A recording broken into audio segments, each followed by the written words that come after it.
It's kind of crazy. No problem, son. Wait, what year are you? Second year?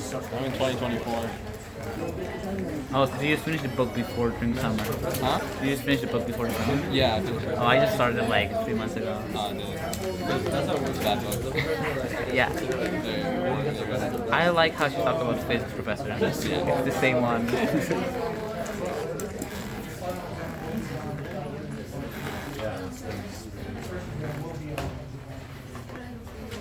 Sorry, what? He said this is not stuff in the mouth. He said like. For all you side chatters, please leave. Alright? Okay, we're going to continue with projectile motion. And last time we did a little example. Some of you wanted to ask a bunch of questions about it. I just pulled numbers out of it anywhere, right? So we did the calculation. I think we came up with like 10 or something. That's just a number, right? So the equations will remain the same. If we were to try to solve that problem, we have to do a little bit more. And what we have to do is we actually have to break up what we know our equations to be into its independent directions. So everything follows independently in x or y in every coordinate system. So if I were to rotate this, right, it still you still break it up into x and y. It's just that you would draw it differently, right?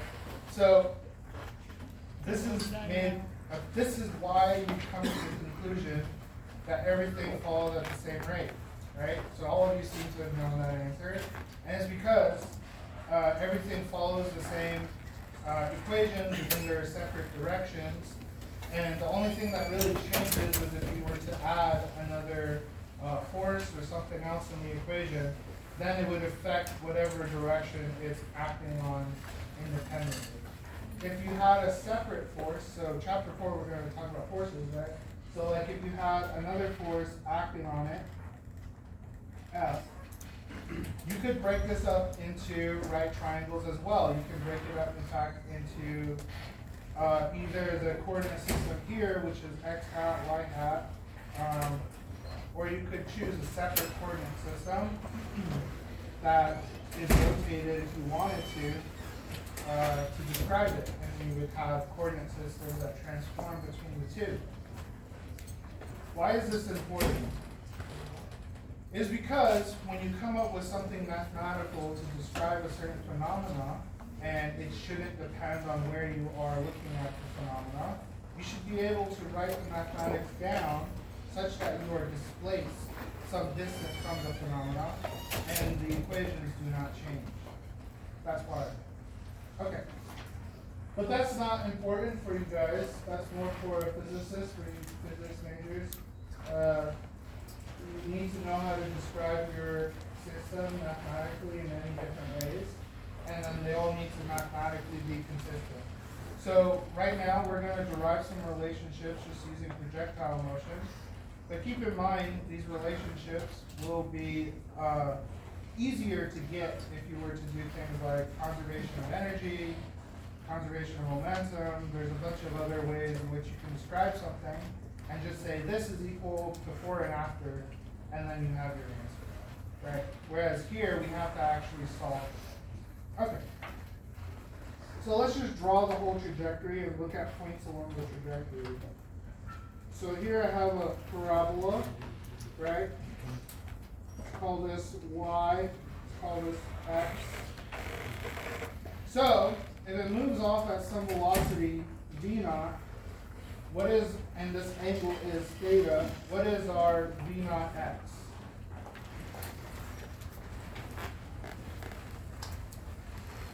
What is the velocity component in the x direction? So we have v naught x, right? Remember, this is a component, so this would be, here, I'll have a couple of those. That's a vector, right?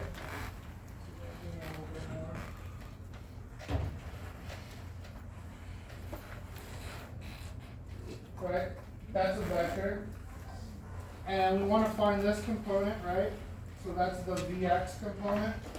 and this component pointing up is your Vy. So this here is actually your Vx, and this is your V naught y. Right? So V naught x is V naught magnitude, so the magnitude of your vector times cosine theta. That's your V naught x, right? And your V naught y is just the magnitude of your vector. So the speed, really, this is your speed times the angle, right? And that's your answer. And now, using the equations that we had prior, we can simply just write down things, right? So, constant A in y. So we have, or actually minus y. So we have some constant acceleration, that's always being applied to our object that's only in y. So A equals, I'll just write it as gy with a minus. Right, so that's our acceleration vector. Right, so the equations for our y become y equal y naught plus v naught y t minus, right, 1/2 g t squared. So that's our motion in our y. And then our motion in our x is actually a lot simpler. We don't have any acceleration in x. Remember last time I did the acceleration in x, right, and we had a positive a? Well, because we have no a here, it's just 0. But I'm going to write out everything all the way. V naught y t plus 1/2 a t squared. Okay? And I'm going to put ax here. And this is ay. So ax is 0, right? So this just becomes x equals x naught plus v naught y t. Okay? Is that so is that 1/2 ax t squared? Yeah, subscript x. Yeah. Okay. Now let's look at, let's say it travels a distance, let's call this x, or no, let's call it d. Let's call it distance d. And then let's say it goes a distance h and height. Some variables we've talked about automatically, right? So what's the y velocity when it reaches its max height? It should be 0, right? Because it's not moving up or down, it's perfectly flat, right? Perfectly flat, and the only thing still moving or still there is your Vx, really. You have a Vx component moving that way. So let's calculate our y. So I'm going to move this over here. So I want to calculate Vy. This is just the derivative with respect to time, right? As you recall. Plugging this in, we have our y naught goes to 0, right? Derivative of constant 0. This here we know t is just 1. Derivative of t is 1, and then a 2 comes out, so this becomes 1. We have gt left. So this is just v naught y minus gt. Let's call what's the time, right? So what's the time here? T, let's call this t1/2. So halfway through. So what's the time here? Actually, let's just call it t1. We'll call this t0, and this is t2.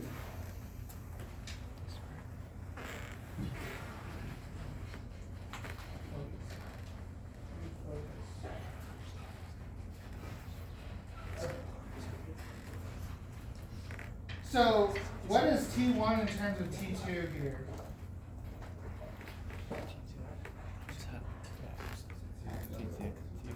Yeah, so T2, based off symmetry, T2 here is equal to 1/2 of, opposite, wrong way. T1 is equal to 1/2 T2, right? So because this is a parabola, the amount of time needed to rise is the same as it needed to fall, right? And that's the same thing we talked about last time when I was talking about the ball hitting the wall, right? The ball hits the ground. It should be the same as it took to reach the top because we're looking at it at max height. And at max height is halfway in between, right? So that answer, I came to that answer through a physics argument, right? The amount of time taken for it to go up is the same as it takes to go down when it reaches max height. That's a physics argument, right? There's no math there to support that other than an experiment, right? But mathematicians want everything proved. So let's go ahead and try to derive time for our system. And does anyone know how to solve for t here for this equation? What's t? So like algebra 1, algebra 2.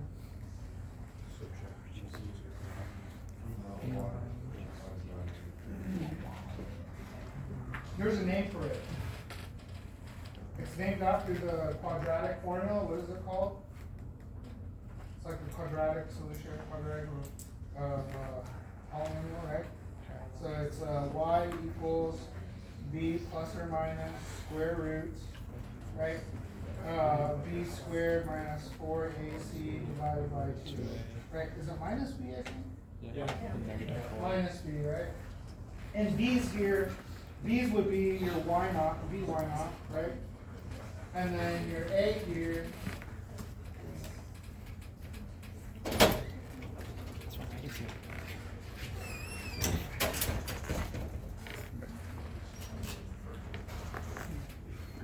right, and your a here is actually the coefficient here, so it would be the negative 1/2 b, right? And your b naught would be here. So if we were to plug everything in. Also, this here, I just put y. Normally it's like an x, right? It's an x. Here, what would it be for our equation?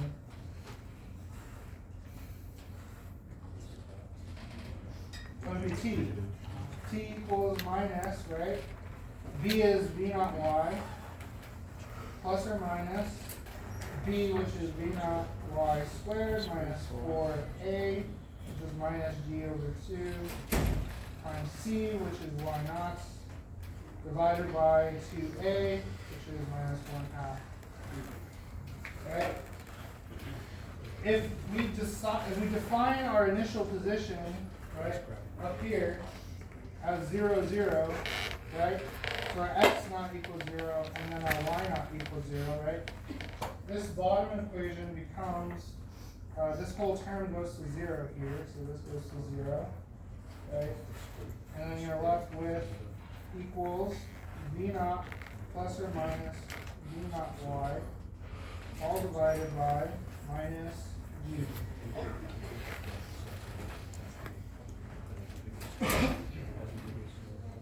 So, we have to pick an answer here, right? If we pick the positive answer, we should get 0, right? And what does that pertain to? What does t equal to 0 pertain to?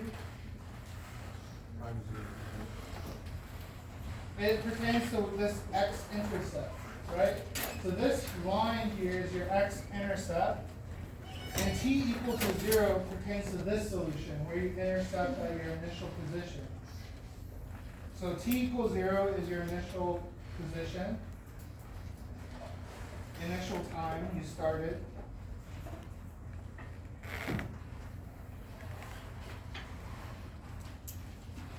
And what about the final time? Well, the final time is the negative answer, right? So we have t equals minus v naught y minus v naught y divided by minus g, which gives us 2 v naught y over g. Right?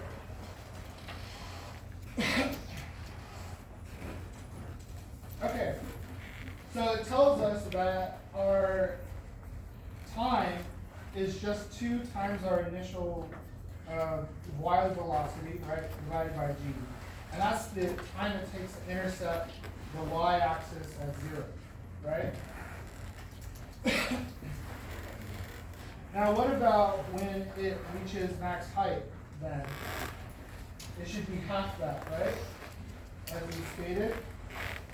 So T1, where it's at max height, should be V naught over G.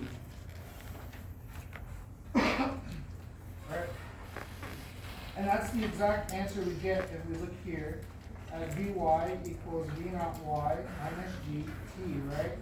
We said that this should be equal to 0 when it's at max height, right? And if we solve for t, this gives us V naught y over g. Right? So everything checks out. So these are actually, notice I said nothing about the values present. I said nothing about how fast you're initially going. I said nothing about how high it is. I just gave you the conditions under which the system is launched, and you can find all these mathematical relationships and relate them to what you're looking at. Okay? Okay, so let's see. Am I forgetting anything? All right, so that's mainly just our y component. What about our x component? So let's switch this over a little bit.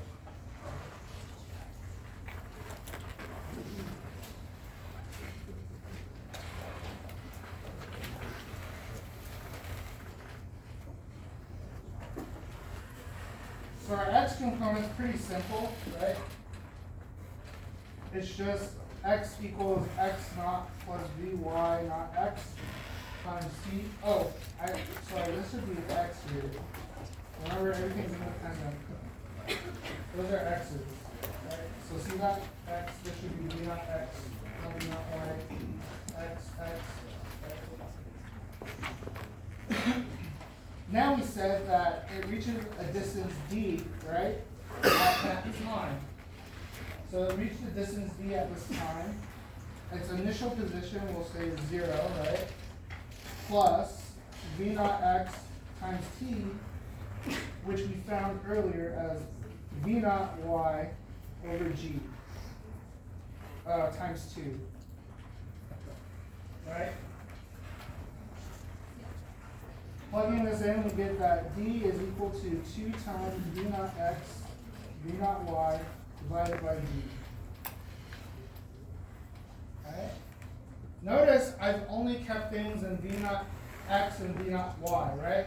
Well, we can express v naught x and v naught y in terms of v naught and the angle, right? As we stated prior. So plugging in, so this here, right? V naught cosine theta, v naught y, v naught sine theta, right? We plug these in, we get d equals 2 v naught squared times cosine theta sine theta divided by g. Right? Okay. So now we have things in variables that usually are constant, right? So look at v naught, right? That's our initial speed. That's probably constant. We just launched the object, right? G is constant. 2 is constant, right? So these three variables are all constant. So we have d equals 2 v naught squared over g times this thing. Right? That is actually equal to, let's see if I have it.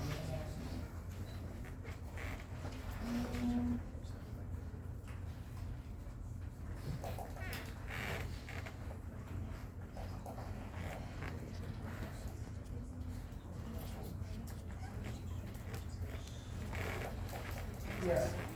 So this here, well actually let's put 1 to 2. I'm gonna erase this 2 here, I'm gonna move it here. This is equal to sine of 2 theta. So your answer becomes v equals v naught squared g over sine 2 theta. Okay. So first things first, we gotta make sure our units check out, right? So units on top are meters squared per second squared, right? So this is meters squared per second squared. And on the bottom we have meters per second squared, so this becomes second squared over meters. And we get meters. So our math checks out. everything makes sense. We get meters at the end, so we know our answer isn't complete trash.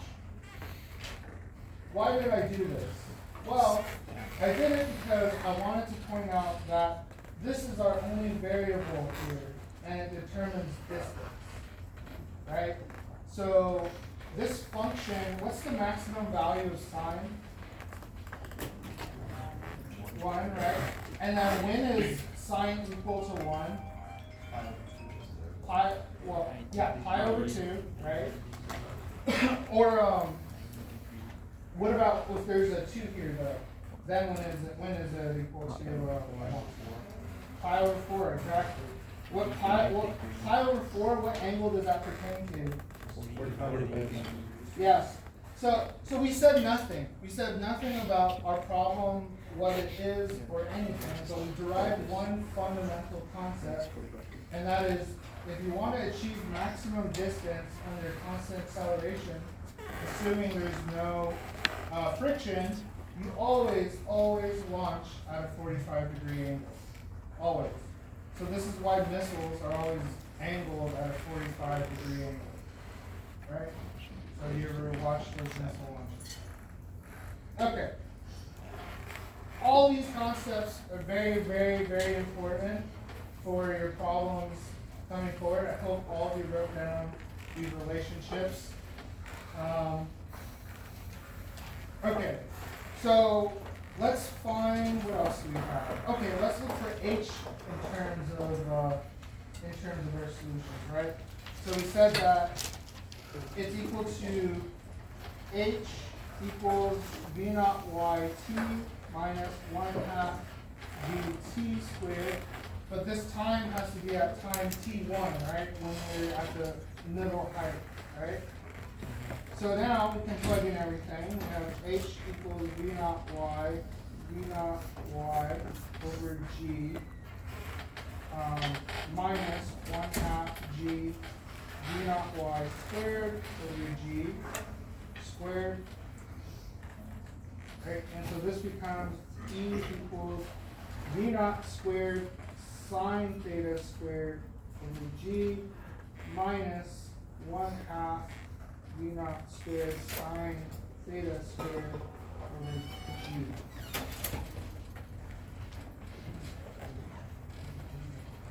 You can factor, or you can subtract these two, right? They're the same thing. You have V naught squared sine squared G, V naught sine squared G.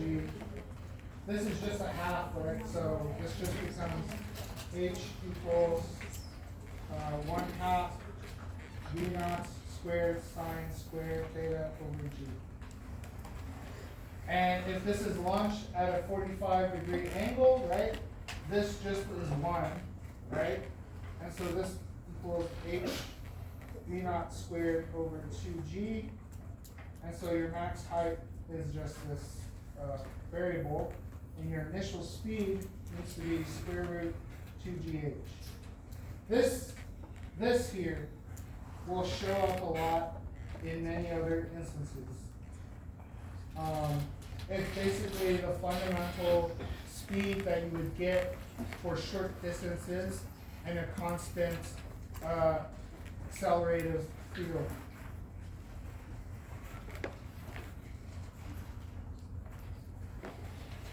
Okay, let's try that ball problem now.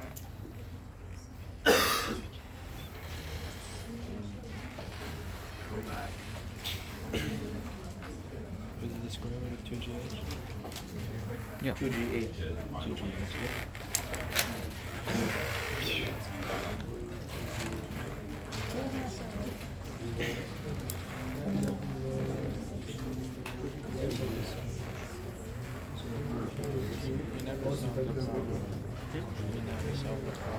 There's no problem to solve it. It was just Derived equations for everything. It's T2. I think it's 7. Bro, it's literally 2 times. If you gave us values, then it was just to arrive the equations. I think the answer is 7. But that's just me. What? Maybe 7.1. Right around there. Where does that V naught square come from?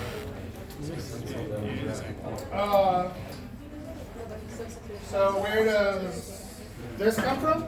No, on the third line. This one? Yeah. Because you have V naught sine theta, V naught sine theta. So you get V naught squared. Oh, so you, okay. I substituted V naught sine theta. Remember, V naught is the magnitude, right? So V naught I wouldn't have done that. is the whole thing broken up into two directions. I could have done it that way. Okay, so let's do some example problems. I'm going to go backwards. So we'll start with projectiles, and then we'll go to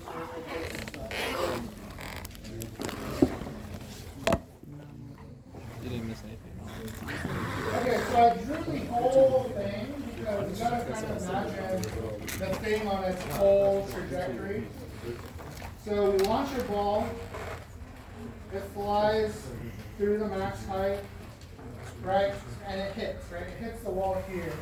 But I drew it all the way as if it went through the wall just so that you know that there's some final time, let's call this T2. There's some time when it hits the wall called T1, right? And then there's some initial time T0, right? And then you're launched at some angle. I forgot what we had last time, but I'm just going to say 45 degrees now. And then I think this was 10, right? And the last time, I just gave you numbers. And I said, yeah, that's kind of like if you had this, blah, blah.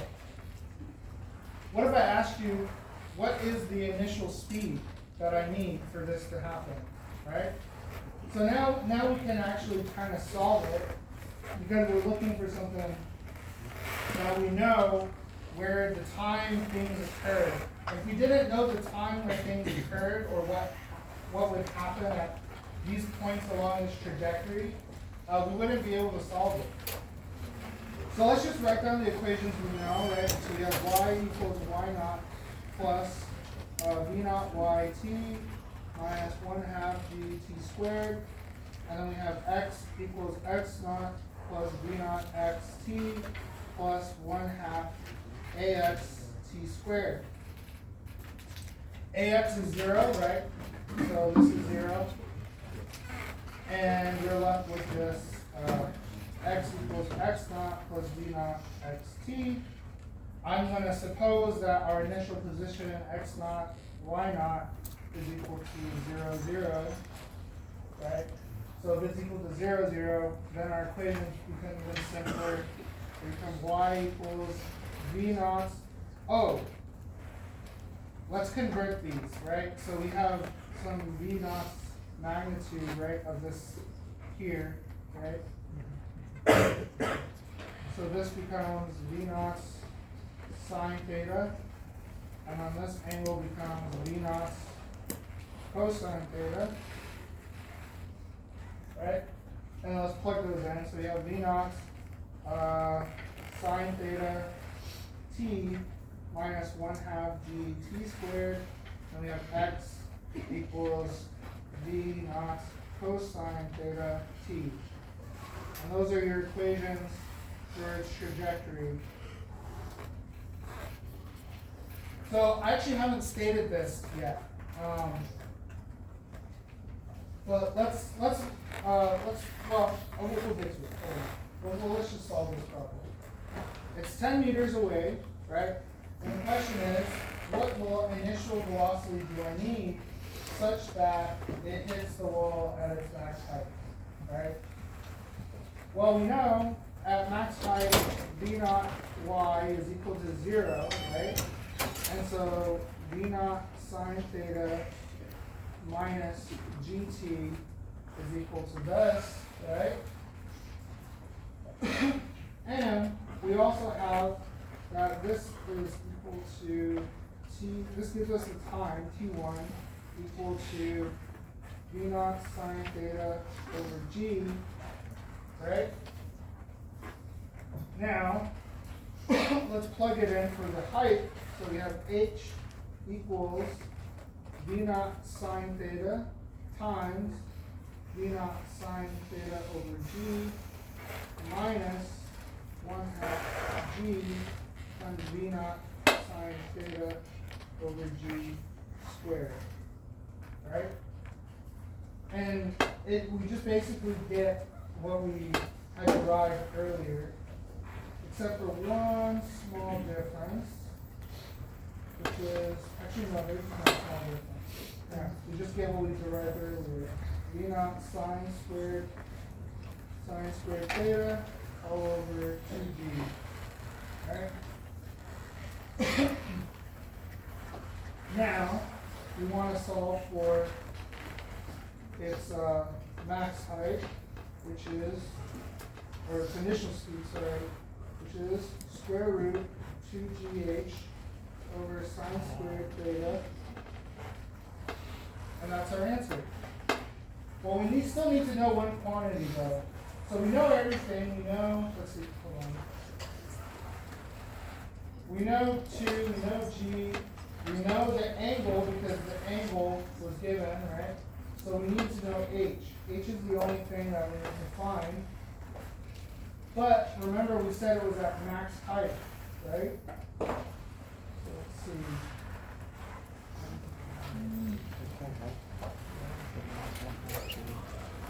Oh, sorry, the height supposed to be 10. Yeah. If we plug in 10 for the height, so h equals 10, we get v naught should be 19.8 meters per second.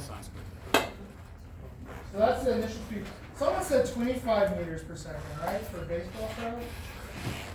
Was that someone? Someone said that? I did.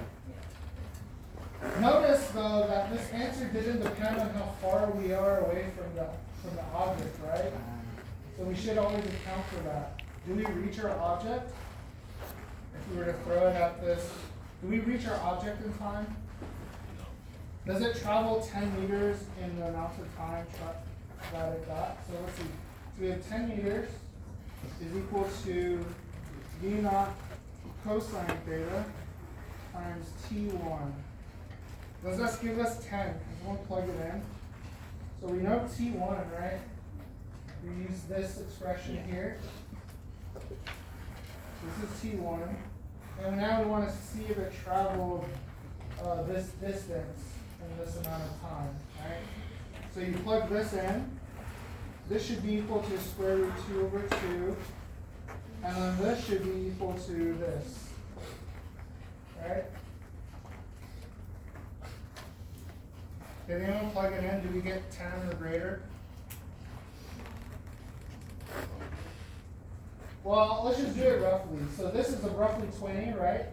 So divide 20 by 2, that gives us 10. 10 times square root of 2 is greater than 20, or greater than 1, so it's still greater than 10. This is obviously still greater than 10. So yeah, it probably travels further than 10 meters within that time. Alright? Okay. So know these equations, right? So these equations here are basically solved for a trajectory. And at different points of the equation, Why did he you substitute do it this for relative t to these if this is heights? here, right? So as long as you know these endpoints, you could say 1/4 along this trajectory, right? Well, that's You just should t put equals this one now, 1/4 of because this, this one's whatever you t1, solve it for, not right? this one. So keep that in mind. Why did he do that? We'll come back to this in about an hour because we'll talk about forces. And one of the things we didn't consider was the friction I'm on just the gonna ball ignore as it that. I'm travels just through gonna the air. going to get right? it today. That's fine. Oh, one more thing. Let's actually write out the vector for this thing. I want to do this because people don't know the difference. So what's the difference between r, the derivative of this, and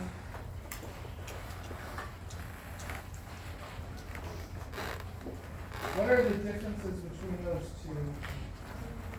Use absolute value. Yep. What's the scalar, what's the vector? Okay, one's a scalar, one's a vector. What else is different? What are they describing? describes magnitude, the other one describes the space distance. So one is describing change in speed Oh. And change the velocity. with respect to time, right?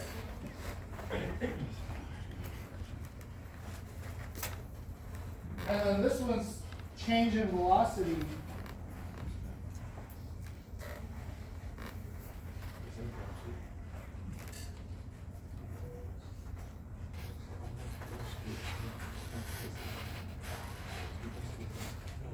do they look the same or do they have the same value?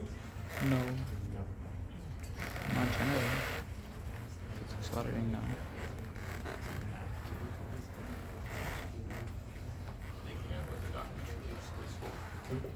Well, actually, this isn't even change in speed. This is change in, what do you call it, distance.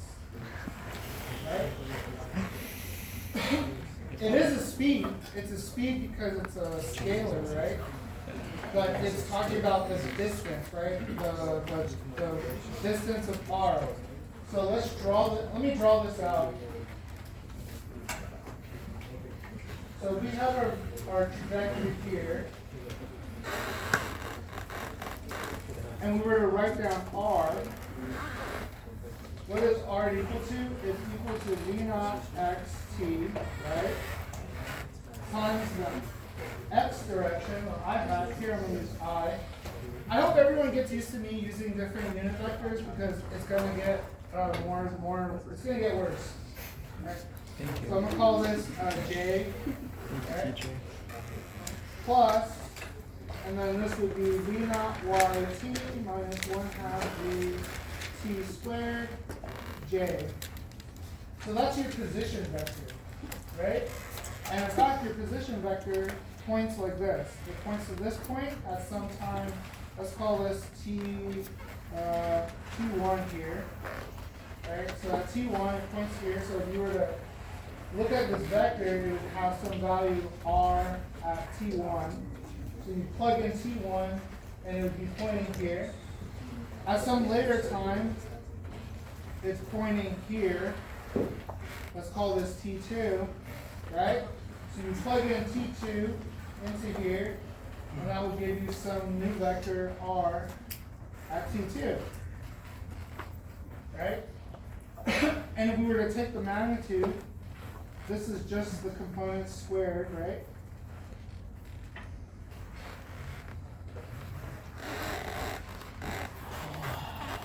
Square root, right? So dr dt is basically a derivative of all of this. All of this is put in here, right? And you take this derivative. So you're looking at the change in distance from yourself as a function of time. That's what that is. What about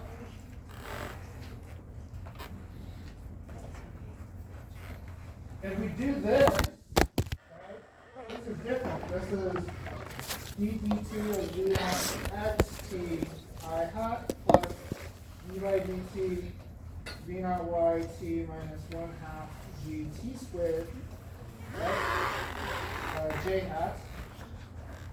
So obviously, it looks very different, right? We have v naught xi plus v naught y minus gt. Right, so notice when we're at max height, right? If we plug in the variable for max height, this becomes 0, and you're just left with your x component, and your speed and your velocity and your x, right? And yeah, so this actually, if we were to draw it on our picture up here, this point's tangential, so like this, along the trajectory. So these little vectors here, these are your dr dt's, right? So they're different.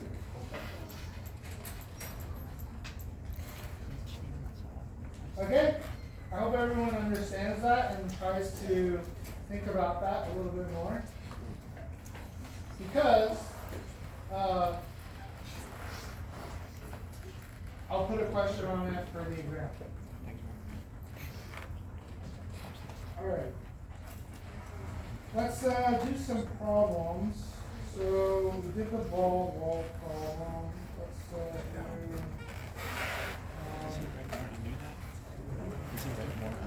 Yeah, he does. Unfortunately.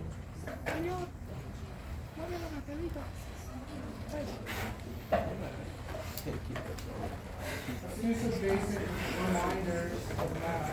Literally. And I'm gonna let you guys work on it for like 5 minutes. We'll write the math problem down, and I'm going to do them. Yeah.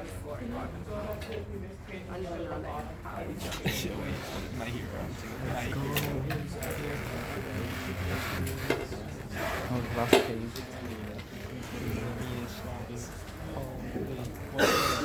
These problems are more or less what's going to be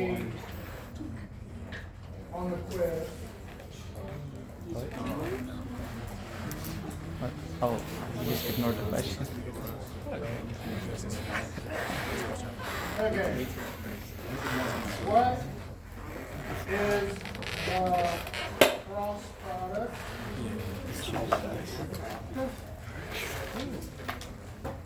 and dot product and angle between A equals 3I plus 2J minus 1K and B equals 1I minus J plus K. Right, so you guys can work on this for like a couple minutes. I just made up those numbers so I can figure it out with you. Yeah, oh, just one. But this problem will be on the exam. Just 1I, 1J, 1K. You have Why like, did you just write I don't one? know, 2 minutes. Why did you Yeah. just- is it 1I, 1J, and 1K? For Yeah, 1I, 1J. Okay. You can see this. Oh, you don't have to write the one. It's not necessary. Okay. You stacked right.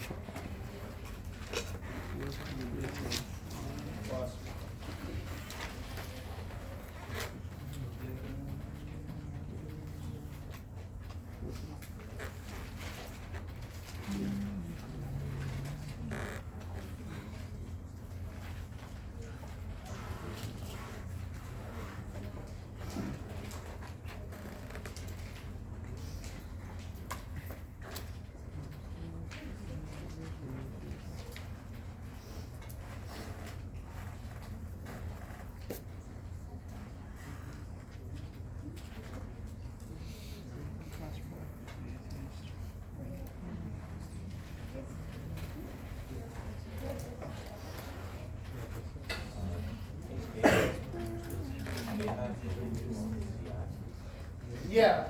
So whenever you have an extra unit vector, it's always orthogonal to the other two. So if I is x, y is j, then the other one will be z, and then the next one will be time, and the next one will be something else, and blah, blah, blah.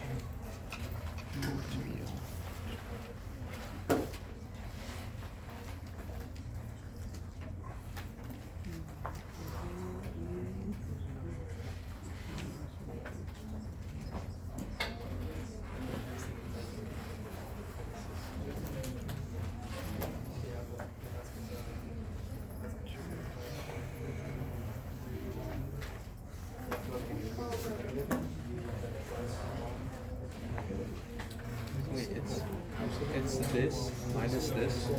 Yeah. It's cross product. You know, cross product. You know, cross product. You know, not cross product. All right, so how about could write that down? Alright. let's do the easy one or the hard one first. The cross product. So it's written. So this is how you would kind of write it if you were doing the written exam, right? You have A cross B. And the method you choose to do is up to you, but I would personally like to use the matrix method. You have I, J, K. Right, so your unit vectors go up top first, and then your first vector, 3, 2, minus 1, 1, minus 1, 1, right? And then we just do the little multiplication. So the first term would be I hat. And then we do 2 times 1 minus 1 times minus 1 minus j hat 3 times 1 minus 1 times 1. And then plus, dot dot dot, plus k hat 3 minus 1 minus 2, 1. So our first term, this gives us 2 minus positive, so this term is 1. This gives us 3 minus minus, so this is a positive, so it gives us 4. And then this is negative 3 minus 2, which gives us minus 5.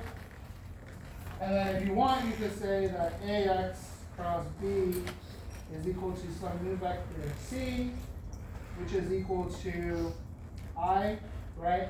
So our first term is just I, 1 times I, minus 4j, minus 5k. Right? That's the answer to the cross product. This is the cross product. It is a vector. Okay. How about dot product? We have A dot B. There's 2 ways to do this. One involves the magnitude of A times magnitude of B times cosine of the angle between them, but we don't have the angle. Right? So we have to use the other definition, which is AX BX plus AY BY plus AZ BZ, which gives me 3 times 1 plus 2 minus times minus 1 plus minus 1 times 1, which gives us 3 minus 2, which is 1, minus 1, which is 0. The answer is 0. What does that tell us about the angle between them?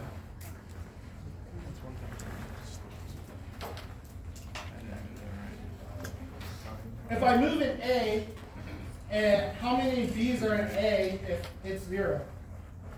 Same. Okay, I move an I. How many times did I move in J? None, right? So I move in A. How many times did I move in B? Right, none. So what does that mean about the angle between them? I heard different answers. It should be 90 degrees, right? It's pointing perpendicular to the direction I'm moving. So if I get a 0 for my dot product, I have an orthogonal vector, right? This is called orthogonality.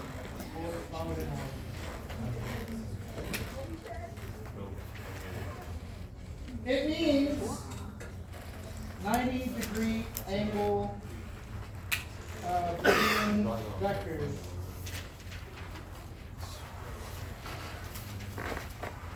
Oh. Right? I actually completely guessed that, so I didn't know it was going to be 0. But yeah, that would answer your question here. What's the angle between them, right? Well, you say the dot product gave me a 0, so that means they have to be 90 degrees from each other. Always. Always, always, always. Fundamentally, always. Unless you're dealing with some weird d-dimensional object where the angle is 0 for some function that isn't 90 degrees, right? But we're talking about cosine of some angle. Cosine is only 0 for a 90-degree angle, right? So keep that in mind. Okay. Let's say it weren't equal to 0. Let's say if not 0, then use A dot B equals the magnitude of A times the magnitude of B as cosine theta. And this is the angle between them, right? So if you don't know that if it's not 0, then you've already calculated this, right? By multiplying this out. Now you need to calculate the magnitudes of each one and then divide it. So let's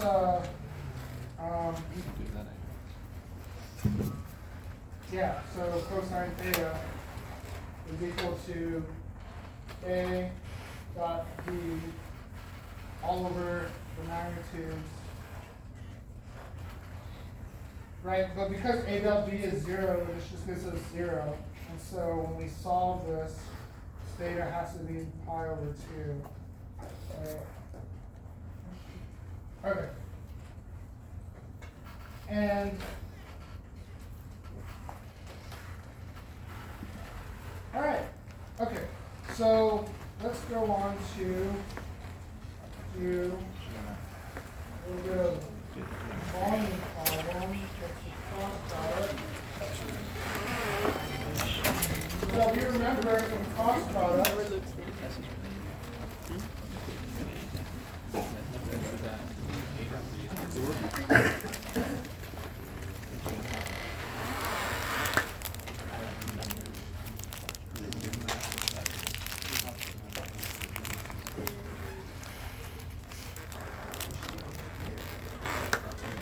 so the magnitude of the cross product is the area. Remember that? So if we were to look at some vectors, some space here, and another vector here, let's call this vector A, B, C, and they span some space. And by spanning this space, they effectively make a parallelogram. And the question is, what is the volume of the parallelogram? Your book just tells you right away that the volume is equal to, so volume is equal to C dot A cross B. Right? Because A cross B gives you the area here. Right? And now you want to count how many of these areas are in your C direction. Right? So think of it not as you're just walking anymore. You have some sheet of paper and you're trying to count how many sheets of paper you drop in this direction, right? So you can think of this as a bunch of layers that are getting added up along your C direction. And these layers are this, right?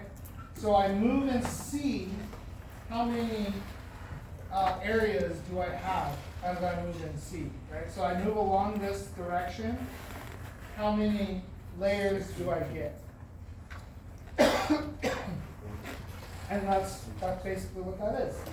But I want to kind of derive this a little differently and show you that these angles are something entirely different when you start considering, well, the expression looks more complicated than it should be.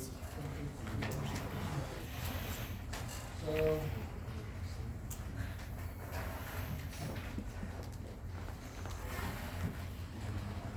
so we have phi here. I'm going to actually just use this image. So part of this is going to be a multiple choice on your quiz.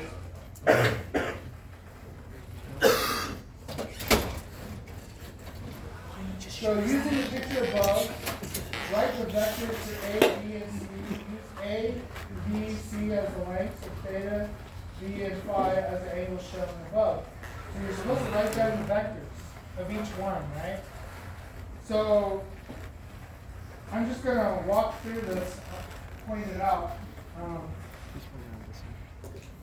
So notice my B vector is only along this J, right?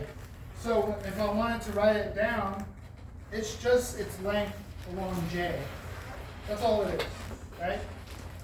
Notice my A vector points along this way, right? I use this theta to get the components along this direction, along my J direction, and then components along my I direction and components along my J direction. Notice it's not sine, or it's not cosine here. For your X component, you don't have a cosine, right? And it's because the component here in this system, the angle is defined as between them here, and so you need to use a different expression. You need to actually use the sine here. So whenever you're making your problem or drawing a diagram or given something, you always need to write out what angles are where, because you might run into a situation where it's not a cosine. It should be a sine. I forget how I drew the angles in your quiz. They might be different, right? So if it's multiple choice, you have to actually go through and look and see, should it be sine or should it be cosine, right? And you should look at these differences here. What I want to point out though is this C vector, right? Notice that the C vector points at some phi, right?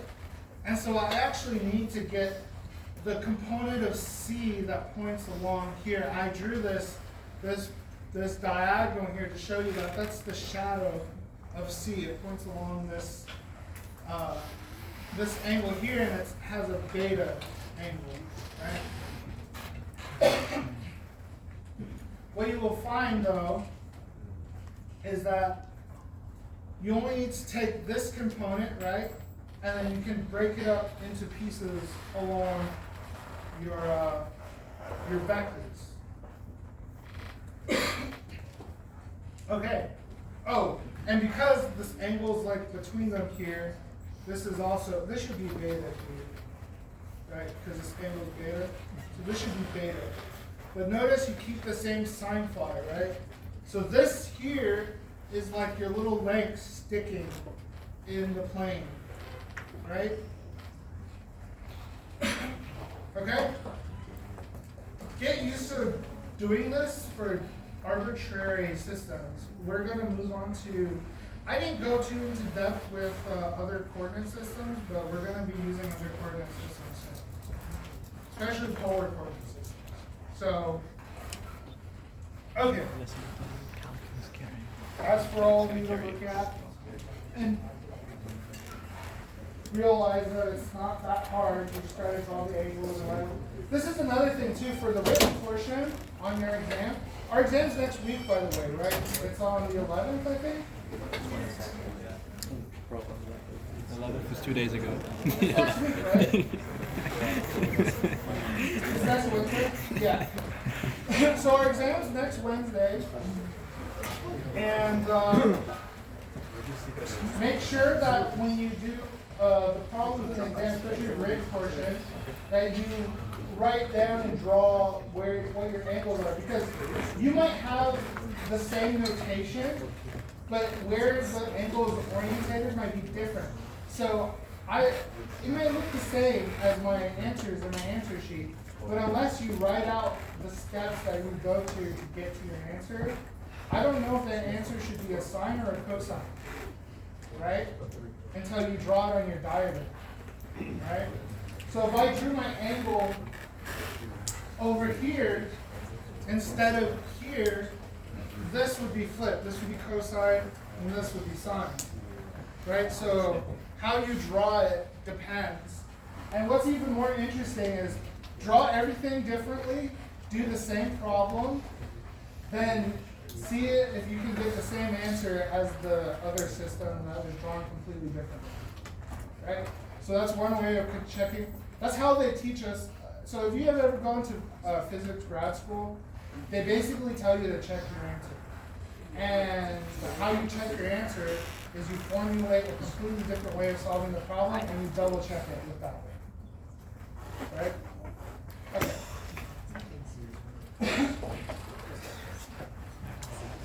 Okay, let's do another problem. This wasn't really a problem. This is more of like for your multiple choice and for you guys to know later on. Because we will go to three-dimensional systems a little bit, but we won't entirely. And it's because every three-dimensional, like for example, if I were to launch a ball in this room, it's launched in 3D, right? Well, I can always look at the side profile of the launched ball to where the other dimension no longer matters. I can always rotate my coordinate system to look in plane, right? You can always move your camera to look at the side view of something, basically. Okay.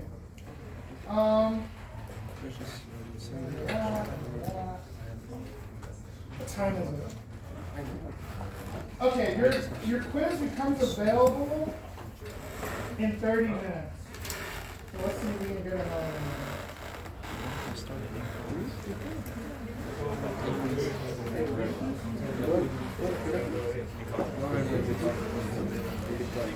So bad, Brad. Just like, how do you know this? So bad for them. It doesn't work out. Just in general. Oh, Even if you know calculus, you get lost. like you need Calc 3, so you need a new all. It's tomorrow night. Oh! Okay, wait. I'm doing it tonight. I'm doing it tonight, yeah. I saved all my time for tonight. You gotta teach me how to screenshot the... We could like just right after class. Yeah, like, dude, I gotta pick up my brother. I gotta go home, and then I started and grind. You guys should maybe screenshot the terminal, because I've been doing it. It's like, screenshot.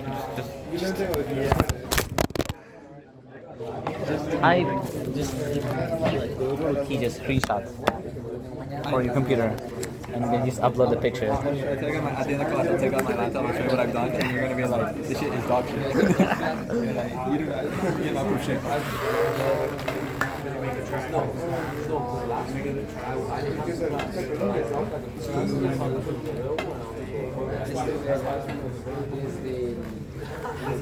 That is true. Now we know.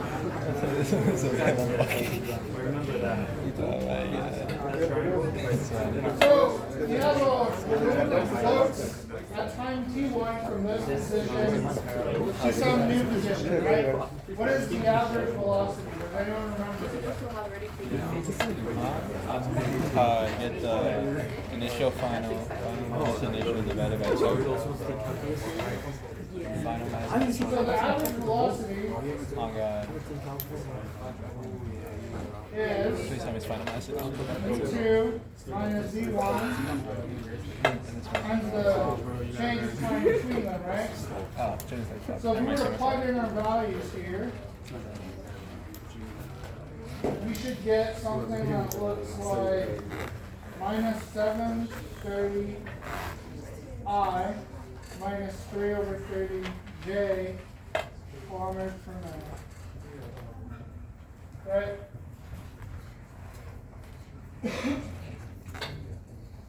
What is the average wind speed?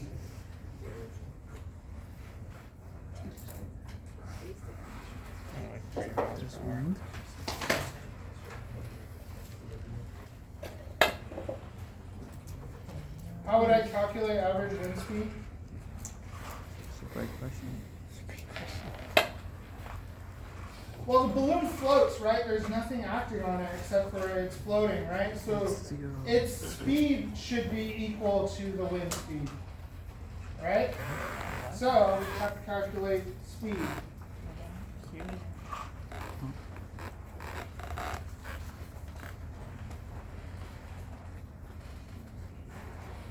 My reasoning there, what I just said, you would have to write that in your exam, right? I don't magically know that you know that. So you have to say, oh, because the something isn't, being acted on by an outside force, it's just floating, its speed should be equal to the speed of the wind. And if we go through Newton's laws, right, equal opposite reaction, object motion stays in motion, and then F equals MA, right? You look at F equals MA, only F being affected on the thing is the wind, right? You have the blank force, but we're assuming it's just staying constant height. We're just looking at it moving from one place to the next. If we were doing this 3D, right, there'd be a K here, right? K hat term. We only have the I hat, J hat. So we're really just looking at the top. Stirring something. And if we plug this in, we get 130 square root 58 kilometers per second. So what direction is it moving? Is it moving northwest, northeast, southwest, southeast, south, north? West. Yeah, to the west. This one You for can left tell too. by the sign here, right? So if we were to draw a little graph here, I hat, J hat, and we were just to look at the sign, we know that it's negative, so part of it is pointing this way, the Vx is pointing this way. And then this is negative as well, so part of it is pointing this way. If we add these two together, it's just moving along, right? So it would be like something like this, right? So it's pointing, let's see, southwest, right? Pointing southwest. To get the actual angle, right, we need tan theta is equal to minus 330 over minus 730, right, is equal to 370. What do you mean? What is tan theta? What is the arctan of this? What does that say? Is it this value here? Actually, could be sine. We didn't do the dot on the top, so I guess it's cosine. It should be that value, right? But is it the right sign or direction or no? Right? Should be sine, right? So tan theta doesn't Yeah, tell you what it's direction it's sine, the it's thing sine. is. Should be sine. It just tells you the angle between the x direction. That's all it does. And by looking at the components, right? By looking at the sign of these components, you can tell what quadrant you are in, right? So if this was positive, your Vx would be pointing this way, right? And then your Vy would be pointing down, so you'd be pointing this way. If they were both positive, one would be pointing this way, one would be pointing this way, and you'd be pointing, this direction, right? And then so on, right? So if your y is positive, but only your x is negative, then you'd be pointing that way. And the does it degree really at average which one you point in these directions, your angle theta. Okay. Oh, and if you plug this in, it's 23.2 degrees. How did you get the average wind speed? That's what you get. How did you get the average wind speed?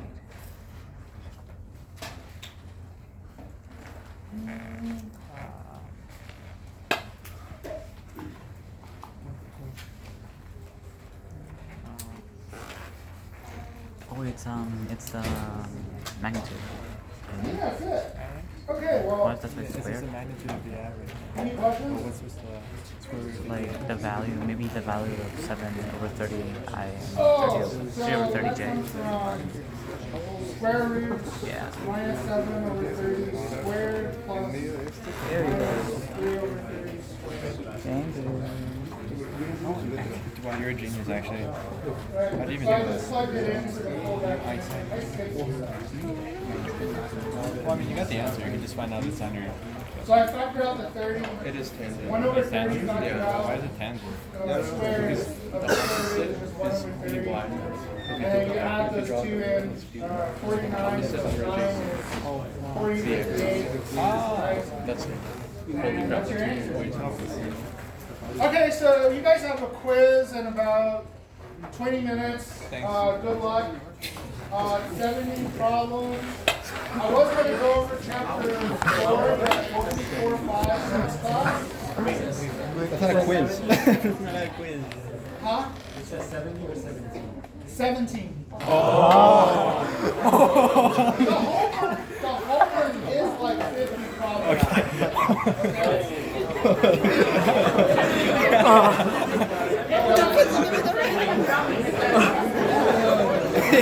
Oh,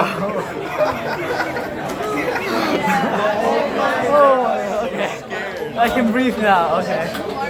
Oh my god.